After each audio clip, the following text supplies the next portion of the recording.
Hi everyone, welcome back to my channel నేటి మగువ. ఈరోజు మనం మసాలా దినుసులతో పలావ్ చేసుకుందాం. దీన్ని బిర్యానీ అనరండి. బిర్యానీ అంటే వెజిటేబుల్స్ కానీ నాన్ వెజ్ కానీ కలిపి వండుకునేది బిర్యానీ. ఈ పలావ్ని మా అమ్మమ్మ బాగా చేస్తారండి. నేను మా అమ్మమ్మ గారి దగ్గరే నేర్చుకున్నాను. వాటికి కావాల్సిన పదార్థాలు: పుదీనాకు, పచ్చిమిరపకాయలు, ఉల్లిపాయలు, బిరంజాకు, జాపత్రి, దాల్చిన చెక్క, లవంగాలు, మరాఠీ మొగ్గ, అనాస పువ్వు, యాలుకలు. తరువాత కొంచెం కొబ్బరి, హాఫ్ స్పూన్ గసగసాలు, చెక్క, లవంగం వేసి మెత్తగా పేస్ట్ చేసుకోవాలి. బియ్యాన్ని రైస్ కుక్కర్లో ఉడికించుకుందాము. 1కి 2 నీళ్లు పోయాలండి. నేను 3 గ్లాసులు తీసుకున్నాను. దానిలో కొంచెం సాల్ట్, 2 స్పూన్స్ నెయ్యి కూడా వేసి రైస్ కుక్కర్ని ఆన్ చేసుకోవాలి.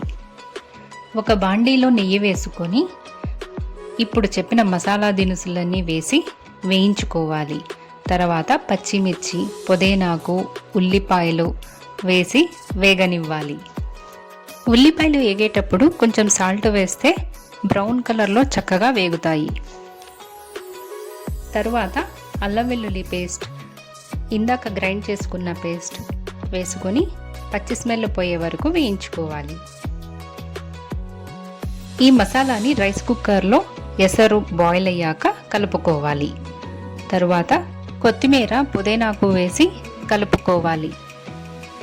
ఎలక్ట్రికల్ రైస్ కుక్కర్లో వేసాం కాబట్టి అదే ఆటోమేటిక్గా కుక్ అయ్యాక స్విచ్ ఆఫ్ అవుతుందండి.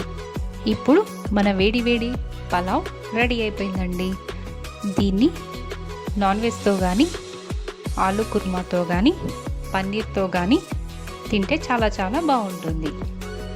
మీరు ట్రై చేసి ఎలా ఉందో కామెంట్ సెక్షన్లో తెలుపగలరు.